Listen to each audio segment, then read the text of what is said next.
بسم اللہ الرحمن الرحیم۔ السلام علیکم۔ آج ہم آپ سے ماہ سفر کے مہینے کے بارے میں بات کریں گے۔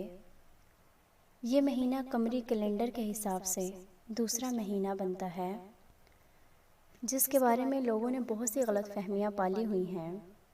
ایک طرف لوگوں نے اس کے ساتھ بہت سی بدشگونیاں وابستہ کر دیں اور دوسری طرف اس کے خود ساختہ حل بھی تلاش کر لیے، جیسا کہ اس مہینے میں شادی نہ کرنا، کالے چنے ابال کر محلے میں بانٹنا کہ ہماری بلائیں دوسروں کی طرف چلی جائیں، آٹے کی 365 گولیاں بنا کر تالابوں میں ڈالنا کہ اس سے بلائیں ٹل جائیں اور رزق میں اضافہ ہو، 311 یا اس کے علاوہ کسی خاص تعداد میں سورۃ مزمل کا پڑھنا، اس سے رزق میں برکت کا ہونا، اس ماہ کو مردوں پر بھاری سمجھنا اور اس کی 13 تاریخ کو منحوس سمجھنا، جس کو 13 تیزی بھی کہا جاتا ہے، لیکن ان تمام باتوں کی کوئی شرعی حیثیت نہیں ہے۔ یہ لوگوں کے اپنے ذہن کی خود ساختہ باتیں ہیں۔ انسان کے نفع نقصان اور رزق کا مالک صرف اللہ رب العزت ہے اور ہمارا اس بات پر پختہ یقین ہے، لیکن افسوس کی بات یہ ہے کہ شیطان انسان کو ہر زمانے میں ورغلانے میں کامیاب رہا اور انسان کو اللہ کے بارے میں، دین کے بارے میں، حتیٰ کہ خود اپنے نفس کے بارے میں شگون میں مبتلا کرتا رہا۔ اس لیے ہمیں چاہیے کہ ہم اس کے بارے میں کچھ احتیاط کریں۔ کسی بھی قسم کی خرافات، بدشگونیوں پر یقین رکھنا سراسر شرک ہے، اور شرک انسان کو اللہ کی رحمت سے دور کر دیتا ہے۔ اس لیے ہمیں چاہیے کہ ہم اپنی زندگیوں سے اور اس کے علاوہ ہمارے معاشرے میں پھیلی ہوئی ان تمام باتوں کا دروازہ بند کر دیں۔ سفر کا مہینہ عام مہینوں کی طرح ہی ہے۔ اس میں رسول اللہ صلی اللہ علیہ وآلہ وسلم نے معمول کی عبادت کے علاوہ کوئی خاص عبادت کرنے کا حکم نہیں دیا، جیسے ذی الحجہ میں حج اور محرم میں 10 محرم کا روزہ۔ اسی طرح سفر میں کسی خاص عبادت کا حکم نہیں، اس لیے بعض لوگ اس مہینے کو خالی مہینہ بھی کہتے ہیں۔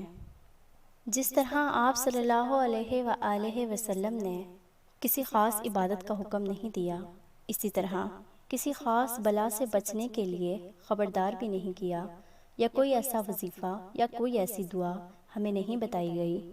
آپ صلی اللہ علیہ وآلہ وسلم نے کبھی یہ نہیں کہا کہ اس مہینے میں بلائیں اترتی ہیں یا کسی قسم کی پریشانیاں یا مصیبتیں آتی ہیں یا کسی پر یہ مہینہ بھاری یا ہلکا گزرتا ہے۔ آپ صلی اللہ علیہ وآلہ وسلم نے ایسا کچھ بھی اور ہرگز نہیں کہا، اور رسول اللہ صلی اللہ علیہ وآلہ وسلم کی بیماری کا آغاز سفر میں ہوا۔ یہ اتفاقاً واقعہ ہے، لیکن اس واقعے کی وجہ سے لوگوں کا ایمان اس بات پر زیادہ پختہ ہو گیا کہ سفر نعوذ باللہ منحوس مہینہ یا مصیبتوں کا مہینہ ہے، لیکن آپ صلی اللہ علیہ وآلہ وسلم سے ایسی کوئی بات ثابت نہیں۔ اسی طرح حدیث میں آیا ہے کہ رسول اللہ صلی اللہ علیہ وآلہ وسلم نے ایک صحابی کو کہا کہ اگر تمام لوگ مل کر تمہیں نقصان پہنچانا چاہے اور تمہارا رب تمہیں نفع دینا چاہے تو کوئی تمہارا نقصان نہیں پہنچا سکتا، اور اگر تمام لوگ مل کر تمہیں نفع پہنچانا چاہے اور تمہارا رب تمہیں نقصان پہنچانا چاہے تو تمام مل کر بھی تمہیں نفع نہیں پہنچا سکتے۔ اس لیے نفع نقصان، رزق اولاد، یہ سب کچھ اللہ رب العزت کے ہاتھ میں ہے، نہ کہ انسان کے ہاتھ میں ہے۔ اور یہ بھی فرمایا کہ قلم رکھ دیے گئے اور سیاہی خشک ہو گئی، اصل فیصلہ یہی ہے۔ بعض لوگ یہ سوال کرتے ہوئے نظر آتے ہیں کہ سفر کا مہینہ منحوس ہے۔ رسول اللہ صلی اللہ علیہ وآلہ وسلم نے فرمایا کہ کوئی چیز دنیا میں منحوس نہیں۔ اگر منحوس ہوتی تو 3 چیزیں منحوس ہوتی: نمبر 1 بیوی، نمبر 2 سواری، نمبر 3 مکان۔ مسلم اور بخاری میں بھی ایک حدیث آئی ہے اور مشکات میں بھی یہ حدیث ہے۔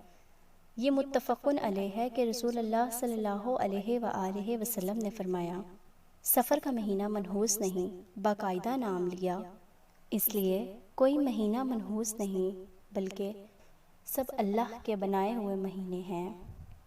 اللہ رب العزت مجھے اور آپ کو ان خرافات اور ان بدشگونیوں سے نکلنے اور لوگوں کو یہ پیغام پہنچانے کی توفیق عطا فرمائے، آمین۔